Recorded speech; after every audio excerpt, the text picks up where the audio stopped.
तो लगातार हम कहाँ कितने प्रतिशत वोटिंग हुई है, कहाँ कितने प्रतिशत के साथ ही कहाँ कौन सी खबर आ रही है, कहाँ मशीन खराब हुई है, तमाम ऐसी जानकारी आपसे लगातार साझा कर रहे हैं और हर एक पल पल के बूथ की जानकारी आपको पहुंचा रहे हैं। हमारे संवाददाता लगातार डटे हुए मैदान में जो आप तक हर एक जानकारी पहुंचा रहे हैं। लगातार स्वराज एक्सप्रेस हर बूथ पर नजर बनाए हुए है और चर्चा भी कर रहा है। लगातार चर्चा करने के लिए मध्य प्रदेश की जो क्या वोटिंग परसेंट है, क्या राजनीति है और तमाम सारी चीजों के लिए गेस्ट हमारे साथ जुड़े हुए हैं। राघव पटेल हैं जो कि आपके प्रवक्ता हैं और अनिल बूचलतानी जी हैं जो कि बीजेपी प्रवक्ता हैं। सर, आप दोनों लोगों का बहुत बहुत शुक्रिया शामिल होने के लिए और हमारे साथ लगातार जुड़े हुए हैं हमारे चैनल हेड अमित जैन जी।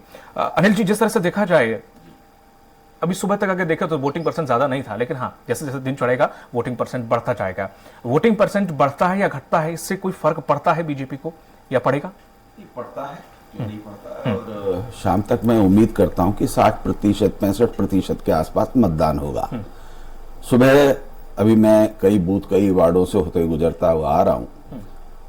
मैं सुबह स्वयं अपने परिवार के साथ 7:01 पे पहुंचा था और अपने बूथ पे पहला वोट, क्योंकि मेरा बेटा आज पहली बार वोट डाल रहा था तो उसकी इच्छा थी कि मैं पहला वोट करूं। जब मैं वोट दे के बाहर निकल रहा था तब लाइन कतार लंबी हो चुकी थी, तो लोगों ने घरों से निकलना चालू कर दिया था और मौसम के अनुसार लोग वॉक पे जैसे निकलते हैं और वॉक करते हुए सब लोग अपने अपने बूथों पे पहुंच रहे और मतदान कर रहे हैं। मध्य प्रदेश में यह जो चुनाव हो रहा है, ये चुनाव जो है कांग्रेस मुक्त मध्य प्रदेश के लिए हो रहा है। जिस प्रकार से कमलनाथ जी ने अपने कार्यकर्ताओं को कहा दिग्विजय सिंह और जयवर्धन के जाके कपड़े फाड़िए, उस एक मंत्र को कांग्रेस के सभी कार्यकर्ताओं ने मूल मंत्र बना दिया और पूरे मध्य प्रदेश के अंदर कांग्रेस के कार्यकर्ता ही कांग्रेस को निपटा रहे हैं।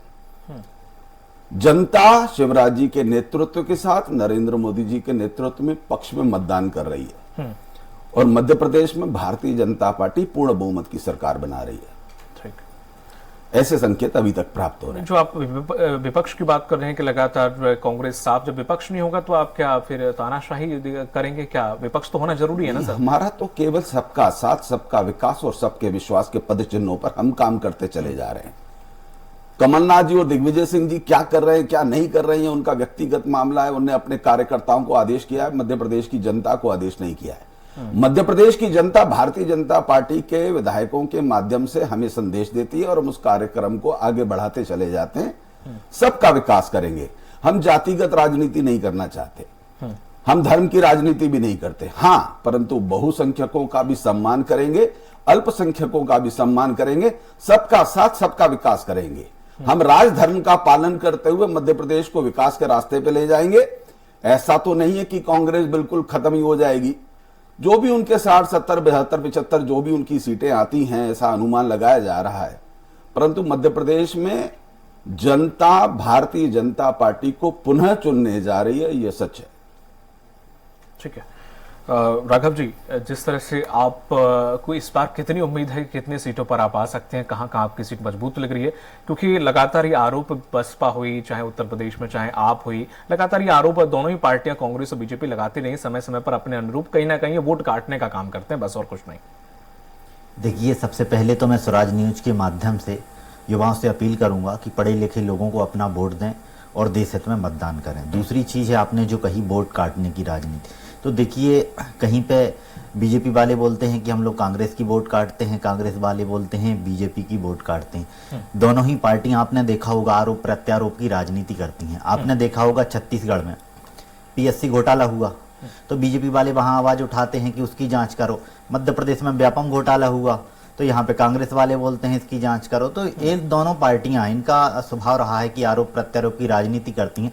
एक और मैं संविदा कर्मचारियों का आपके जो मुद्दा उठाना चाहता हूं। छत्तीसगढ़ में देखिए बीजेपी वाले बोलते हैं कि जैसे ही हम सत्ता में आते हैं तो संविदा कर्मचारियों को पक्का कर देंगे। यही बात कांग्रेस के लोग मध्य प्रदेश में बोलते हैं कि जैसे ही हमारी सरकार बनती है तो हम संविदा कर्मचारियों को पक्का करते हैं। लेकिन देखिए दिल्ली और पंजाब में देखिए, हमारी मान सरकार हो या केजरीवाल सरकार हो, हम लोगों ने कच्चे कर्मचारियों को पक्का करने का काम किया है। और मध्य प्रदेश में आम आदमी पार्टी 66 सीटों पर लड़ रही है और हम लोग इस बार किंग मेकर के रूप में मध्य प्रदेश में उभरेंगे। तो हम लोग समर्थन भी उसी को देंगे जो भ्रष्टाचार नहीं करेगा। आप देखिए मध्य प्रदेश भ्रष्टाचार का गढ़ बना दिया है। हमारे प्रधानमंत्री नरेंद्र मोदी जी लाल किले की प्राचीर से लेकर नर्मदा के तट तक इतना झूठ बोलते हैं, लेकिन किसी भी भ्रष्टाचारी पे उन्होंने कभी कार्यवाही की नहीं की। मध्य प्रदेश में आकर भोपाल में मोदी जी बोलते हैं कि कोई भी भ्रष्टाचारी मेरा ताप सहन नहीं कर सकता। वहीं 70 लाख करोड़ घोटाले के आरोपी जो अजीत पवार थे, उनको सदस्यता दिलवा दी बीजेपी में, और वो आज राजस्व शायद मंत्री हैं महाराष्ट्र में। तो देखिए, इन लोगों की जो कथनी करनी है उसमें बहुत अंतर है। और इनने अभी हमारे बीजेपी प्रवक्ता जी ने कहा कि कांग्रेस मुक्त जो है भारत, उसकी हम कल्पना करते थे। पूरे कांग्रेसियों को तो आपने बीजेपी में शामिल करा लिया, तो कांग्रेस युक्त जो बीजेपी हो गई है, तो कांग्रेस मुक्त नहीं हुई है। चलिए, बड़ा बिल्कुल राघव जी आपने बड़ी बात कही है कि किस तरह से कांग्रेस जो है को बीजेपी में शामिल करा के कांग्रेस युक्त बीजेपी हो गई है। लेकिन एक महत्वपूर्ण और बात यह है कि आपने जो 66 सीटों पे आपने लगा, कई सीटें ऐसी हैं जो दिलचस्प मुकाबले में जो सवाल आपसे किया गया था कि वोट काटने के लिए आपने की हुई थी, कई ऐसी सीटों पर जरूर बात बन रही है। बीजेपी और कांग्रेस के पार्टी दफ्तरों में जो बड़े नेता हैं, बिल्कुल इस समय नजरें गड़ाए हुए हैं, सब जगह की जायजा ले रहे हैं 6 बजे तक किस तरह से वोटिंग हो रही है, इन सब चीज़ों पर क्या वोटिंग परसेंटेज बढ़े, इस पर भी चर्चा चल रही है। अनिल मूलचंदानी जी, क्या लगता है कि मध्य प्रदेश में 18 साल का जो शासन बीजेपी का था, उसमें विकास के मुद्दे पर कहीं कोई मुद्दा ऐसा, क्या आपको लगता है विकास के मुद्दे को आपने आगे बढ़ाया है? देखिए, 18 साल पहले जिस अवस्था में मध्य प्रदेश भारतीय जनता पार्टी को दिग्विजय सिंह जी ने सौंपा था, वह दृश्य आज भी मुझे इसलिए याद है क्योंकि उस समय मैं युवा अवस्था में था।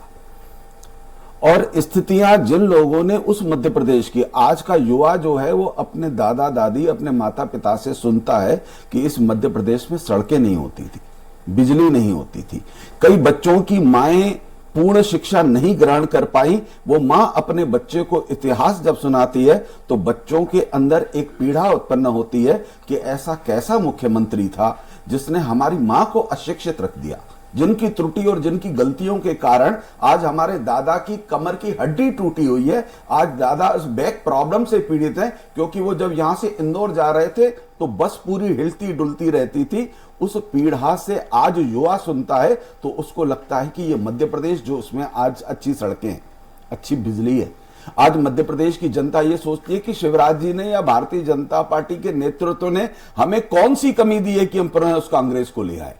और कांग्रेस का इतिहास देखिए, कांग्रेस जहां जहां पर है वह तुष्टीकरण की राजनीति एक मूल सिद्धांत बन चुका है कांग्रेस का। कांग्रेस, आम आदमी पार्टी या सपा बसपा, ये जो लोग एनडी गठबंधन बना है, ये गठबंधन पूरा भारत विरोधी गठबंधन है, मोदी विरोधी गठबंधन है। ये कहीं एक दूसरे के गले लग जाते हैं, कहीं एक दूसरे की छाती में खंजर घोंपने का काम करते हैं। इनका खुद का तय नहीं है ये करने क्या आए हैं। आम आदमी पार्टी के प्रवक्ता, मेरे साथी, मेरे बंधु युवा अवस्था की बात कर रहे थे। युवाओं को जीवन को बर्बाद करने का काम केजरीवाल ने कालनेमी के रूप में किया। क्या कह के आए थे? जो कह के आए थे उसकी विपरीत काम किए हैं और खुद जेल में जाना चाहने की तैयारी में है। और अब सर्वे करवा रहे हैं कि क्या मैं दिल्ली में बैठकर अंदर जेल से सरकार चलाऊं।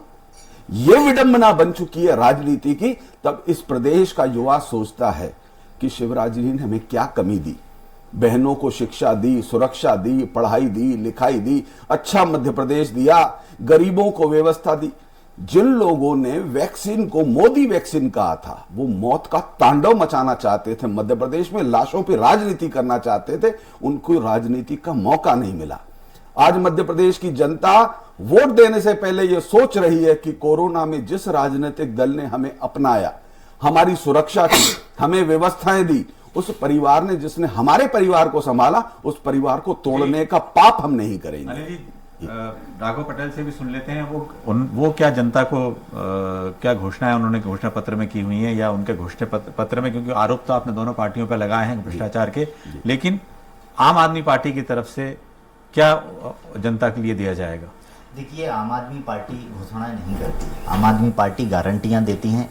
और हम लोगों ने शिक्षा की बात करते हैं, स्वास्थ्य की बात करते हैं, रोजगार की बात करते हैं, फ्री बिजली की बात करते हैं, ये मूलभूत जो हम लोग बात करते हैं। आप देखिए, दोनों पार्टियों के मैनिफेस्टो में यही चीज़ें गायब हैं। आप देखिए, राजधानी में 9 स्कूल ऐसे हैं जहाँ पे कोई शिक्षक नहीं है, यही इंदौर में हाल है। और पूरे मध्य प्रदेश में ऐसे कई हजार स्कूल हैं जहाँ पे एक भी शिक्षक नहीं है, एक शिक्षक के भरोसे स्कूल चल रहा है।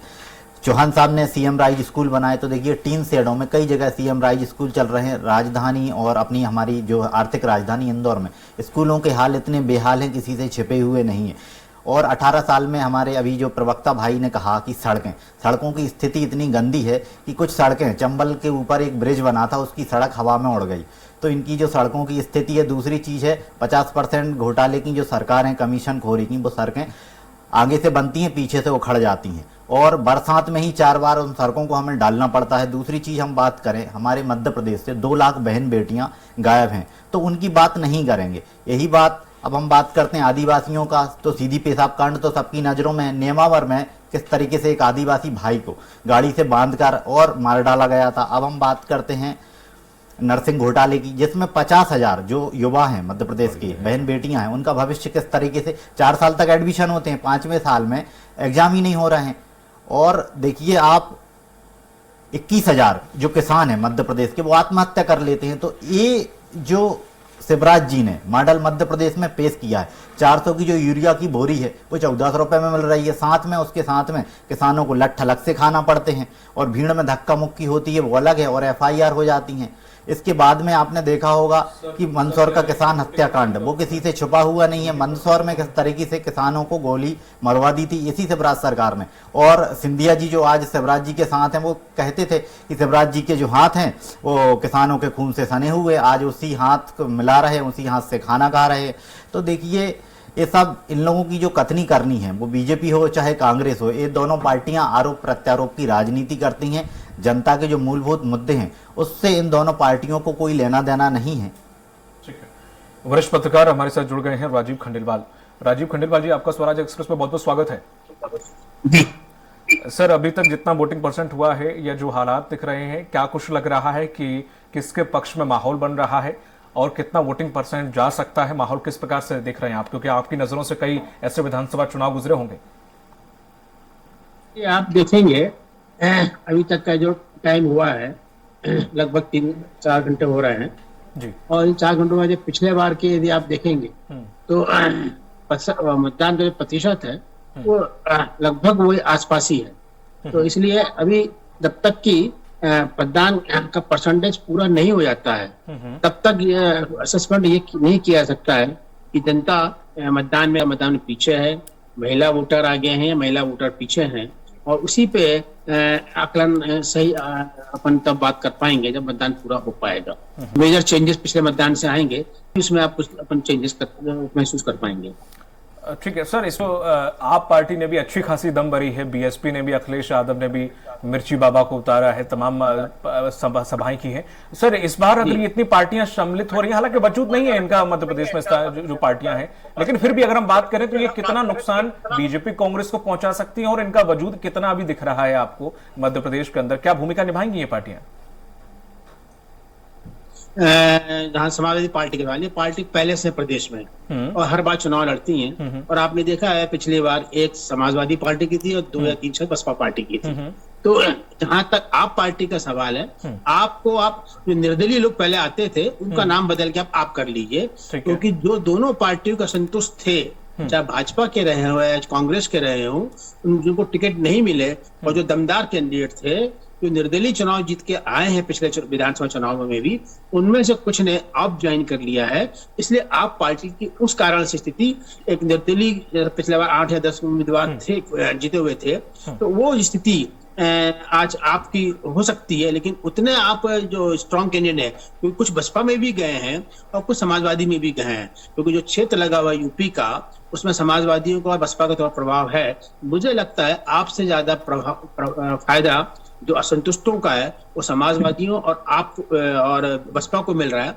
निर्दलीयों की स्थिति 2-3 ऐसे हैं जो निर्दलीय स्थिति में जीत सकते हैं। इसमें यदि आप देखेंगे बड़नगर से बुरहानपुर से अपने माननीय नंद किशोर जी चौहान थे, जो नंदू भैया जो आदेश उनके लड़के जो हर्ष, वो मेरे ख्याल से मध्य प्रदेश में निर्दलीय में सबसे आगे को यदि जीत रहे हैं तो हर्ष कुमार सिंह जीत रहे हैं। ऐसी आप सीधी में देखेंगे, सिंगरौली में देखेंगे जहाँ की आपकी वो अध्यक्षा लड़ रही है। इस तरह की स्थिति है, तो आपको बहुत फायदा इस चुनाव में मिलेगा ऐसा नहीं लगता है। जो फायदा डिवाइड हो जाएगा असंतुष्टों का और वो डिवाइड बसपा सपा में होगा, लेकिन निश्चित रूप से आप यदि अपनी उपस्थिति विधानसभा में दर्ज कर ले तो आश्चर्य नहीं होना चाहिए। ठीक है सर, मैं आपके पास लौटूंगा। इस वक्त की बड़ी खबर है, 11 बजे तक हुआ 33.28% मतदान।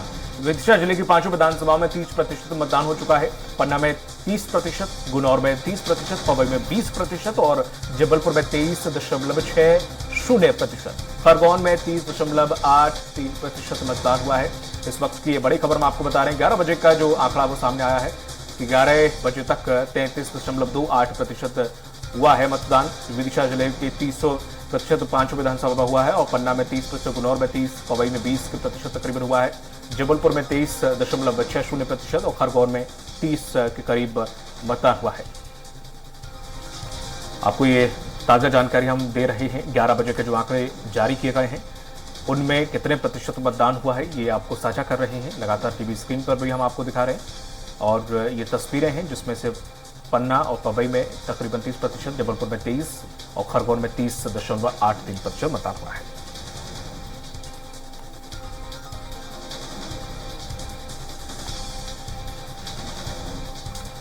लगातार आपको वोटिंग प्रतिशत का आंकड़ा हम आपको बता रहे थे और लगातार इस वोटिंग प्रतिशत पर ही हम चर्चा कर रहे हैं। खास मेहमान भी हमारे साथ लगातार जुड़े हुए हैं। जिस तरह से देखा जाए जैन सर, बीजेपी और कांग्रेस दोनों ने ही बात की, लेकिन लगातार हम ये मुद्दा बात करते हैं मूलभूत सुविधाओं किसी ने बात नहीं की।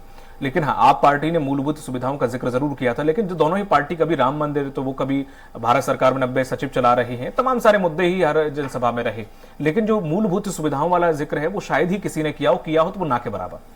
बिल्कुल, इसमें कई बार क्या है कि कागजों पे देखा जाए तो बहुत सारी मूलभूत सुविधाओं की बात घोषणा पत्र में दिखाई देती है, लेकिन जब मैदानी रैलियों में या बाकी जगह पे देखा जाता है तो उसमें कई ऐसे मुद्दे होते हैं जो छाए रहते हैं। खास तौर से जो काम किया है, जो 18 साल में बीजेपी ने काम किया है, जनता को लगता है क्या वो आधार बना के आगे नहीं बढ़ सकते हैं, या कांग्रेस क्या करेगी उसको आधार नहीं बना के आगे नहीं बढ़ा जा सकता है। तो ये इसकी थोड़ी कमी जरूर दिखाई देती है। लेकिन जो आज के समय में कई बार होता है कि जब मोदी के का चेहरा दिखाकर बीजेपी यहाँ पर कई 5 राज्यों में चुनाव लड़ रही है, या कांग्रेस ने इस बार अपने सभी जगह पे अपने चेहरे बता दिए हैं कि मुख्यमंत्री कौन होगा, तो ऐसे समय में बहुत अलग बदलाव के रूप में देखा जाता है कि धर्म का मुद्दा हो या कोई भ्रष्टाचार के बड़े मुद्दे को बीच में उठा लेना है या परिवारवाद के मुद्दे को उठाना है। इस तरह से करके आखिरी मोमेंट पे किस तरह से पोलराइजेशन किया जाए या किस तरह से वोट को बढ़ाने की बात की जाए। जैसे गृहमंत्री नरोत्तम मिश्रा का भी बयान आया कि उन्होंने जिस तरह से बयान दिया कि कमल को वोट नहीं दबाएं तो क्या होगा, इस तरह के बयान आखिरी मोमेंट पे जरूर किए जाते हैं। लेकिन एक महत्वपूर्ण बात और मैं बताऊंगा कि वोटिंग परसेंटेज बिल्कुल 11 बजे तक जिस तरह से बढ़ा है, पिछले बार जो वोटिंग परसेंटेज था उससे बिल्कुल जरूर जाएगा, क्योंकि इस बार जो सब जगह मैसेज जा रहा है कि वोट दें, युवा जागृत हो रहे हैं, चाहे महिलाओं की वोटिंग परसेंटेज बढ़ रहे हैं, युवा जो पहली बार वोट देने वाले हैं वो बढ़ रहे हैं, या बाकी जो नेता भी हैं वो सबसे पहले लोगों से वोट की अपील कर रहे हैं कि वोट जरूर दें। तो इसका मतलब ये है कि यदि वोटिंग परसेंटेज बढ़ता है तो जरूर आंकड़े जो हैं, जो इसका 3 तारीख को जो रिजल्ट आएगा, बहुत चौंकाने वाले रहेंगे। बिल्कुल, लगातार हम इस मुद्दे पर चर्चा कर रहे हैं कि मध्य प्रदेश में क्या हालात हैं और क्या हालात छत्तीसगढ़ में बने हुए हैं। लगातार हर बूथ की जानकारी हम आप तक पहुंचा रहे हैं और लगातार कितने परसेंटेज छत्तीसगढ़ और मध्य प्रदेश में वोटिंग परसेंट रहा है वो भी आंकड़े साझा कर रहे हैं। वक्त फिलहाल छोटे से ब्रेक का, जल्द होंगे हाजिर।